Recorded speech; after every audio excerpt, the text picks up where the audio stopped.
Hi అండి, welcome to my channel. ఇప్పుడు నేను చూపించి మిరియాల రసం. సో దీనికోసం ఒక చిన్న సైజు నిమ్మకాయ అంతా చింతపండు కడుక్కొని చక్కగా వాటర్ పోసుకుందామండి. కొంచెం వాటర్ పోసుకొని దాన్ని నానబెట్టుకుందాం.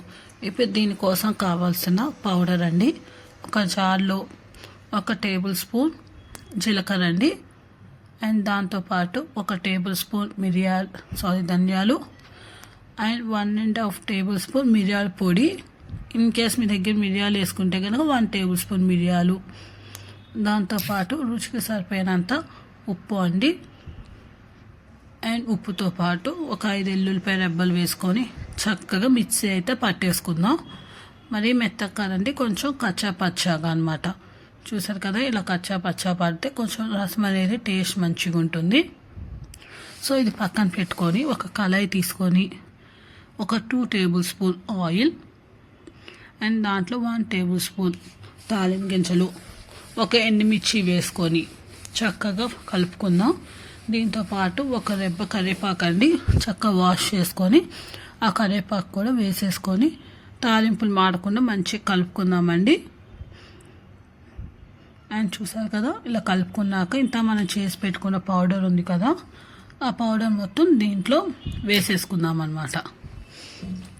ఇన్ కేస్ నా ఛానల్ ఫస్ట్ టైం చూస్తే సబ్స్క్రైబ్ చేసుకోండి, నచ్చితే నా వీడియోస్ని లైక్ చేయండి.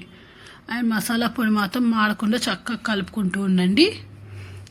చూసారు కదా, చక్కగా కలుపుకున్నాక దీంట్లో ఆ చింతపండు రసం పోసుకొని 1 లీటర్ వాటర్ అయితే వేసేసుకుందాము.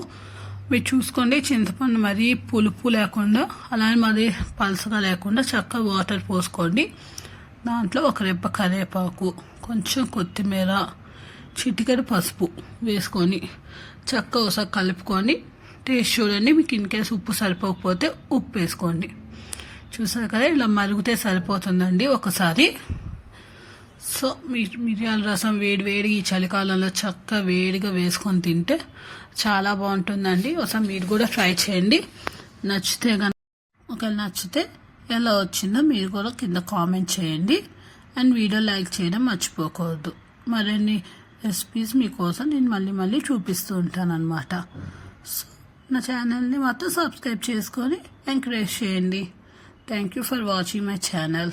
వేడి మిరియాల రసం రెడీ.